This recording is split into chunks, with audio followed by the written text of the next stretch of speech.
Hi అండి. నమస్తే. నేను మీ సునీత. వెల్కమ్ బ్యాక్ టు అమ్మ చేతి వంట కిచెన్ అండ్ వ్లాగ్స్. ఈరోజు మన వీడియో వచ్చేసి ఎంతో సూపర్ టేస్టీగా ఉండే చికెన్ కర్రీని చూపించబోతున్నానండి.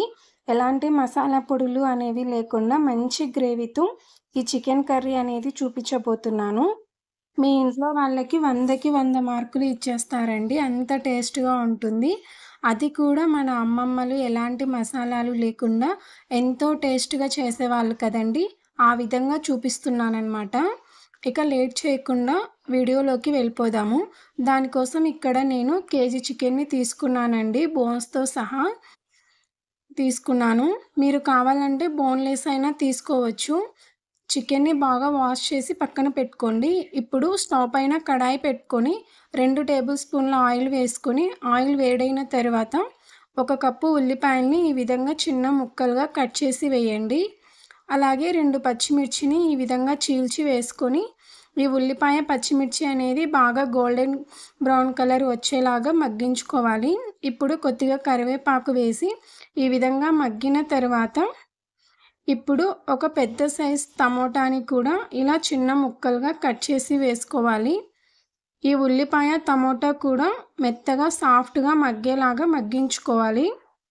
తర్వాత ఇందులోకి పావు టీ స్పూన్ పసుపు వేసి అంతా కూడా ఒకసారి బాగా కలిపి మనం ముందుగా కడిగి పక్కన పెట్టుకున్న చికెన్ని వేసి మంటని హై ఫ్లేమ్‌లో పెట్టుకొని ఒకసారి అంతా బాగా కలిపి మూత పెట్టుకొని మధ్య మధ్యలో కలుపుతూ 2 నిమిషాల పాటు ఉడికించుకోవాలి.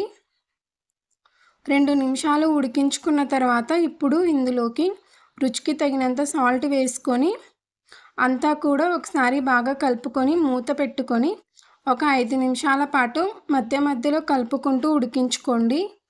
ఇలా ఉడుకుతున్నప్పుడు చికెన్‌లో ఉండే వాటర్ అంతా కూడా ఊరి ఈ వాటర్ అంతా కూడా ఎగిరిపోయేంత వరకు ఉడికించుకోవాలి. ఇలా ఉడికించుకోవడం వల్ల ముక్క అనేది సాఫ్ట్‌గా తయారవుతుంది. ఈ విధంగా ఉడికిన తర్వాత ఇప్పుడు ఇందులోకి 1 టేబుల్ స్పూన్ కారం వేయండి. మీరు కనుక ఎక్కువ స్పైసీ తినాలి అనుకుంటే ఇంకొంచెం కారం ఎక్కువగా వేసుకోండి. అలాగే 1 టేబుల్ స్పూన్ ఎండు కొబ్బరి పొడి వేయండి. కొబ్బరి పొడి వేయడం వల్ల టేస్ట్ అనేది చాలా బాగుంటుంది. ఈ కారం అంతా కూడా చికెన్ ముక్కలకి పట్టేలాగా బాగా కలిపి మన గ్రేవీ కన్సిస్టెన్సీకి తగ్గట్టుగా వాటర్ అనేది యాడ్ చేసుకోండి. ఇక్కడ నేనైతే 1 గ్లాస్ వాటర్ యాడ్ చేశాను. మీకు ఎక్కువ గ్రేవీ కావాలనుకుంటే ఇంకొక గ్లాస్ వాటర్‌ని యాడ్ చేసుకోండి. ఇక్కడే ఉప్పు చూసి అడ్జస్ట్ చేసుకొని మూత పెట్టి మంటని మీడియం ఫ్లేమ్‌లో పెట్టి మధ్య మధ్యలో కదుపుకుంటూ ఒక 5 మినిట్స్ పాటు ఉడికించుకోండి. ఇలా ఉడుకుతున్నప్పుడు 1 టేబుల్ స్పూన్ అల్లం, కొత్తిమీర, వెల్లుల్లి కలిపిన పేస్ట్ వేస్తున్నానండి. మీకు కొత్తిమీర వేసుకోవడం ఇష్టం లేకపోతే కేవలం అల్లం వెల్లుల్లి పేస్ట్ మాత్రమే వేసుకోండి. ఇలా కొత్తిమీర, అల్లం వెల్లుల్లి పేస్ట్ వేయడం వల్ల టేస్ట్ అనేది కొత్తగా చాలా బాగుంటుంది.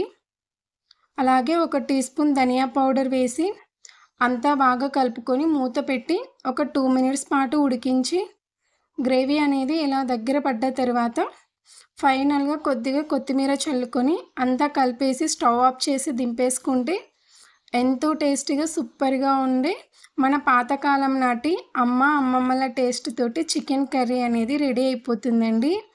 మీరు కూడా మీ ఇంట్లో ట్రై చేసి ఎలా వచ్చిందనేది మీ ఫీడ్‌బ్యాక్‌ని నాతో కామెంట్ సెక్షన్‌లో షేర్ చేసుకోవడం అస్సలు మర్చిపోకండి. అలాగే వీడియో నచ్చితే ప్లీజ్ లైక్ చేయండి. మీ ఫ్రెండ్స్ అండ్ రిలేటివ్స్‌కి షేర్ చేయండి. మరిన్ని tasty and simple quick recipes కోసం అమ్మ చేతి వంట కిచెన్ అండ్ వ్లాగ్స్‌ని సబ్స్క్రైబ్ చేసుకోండి. Thanks for watching.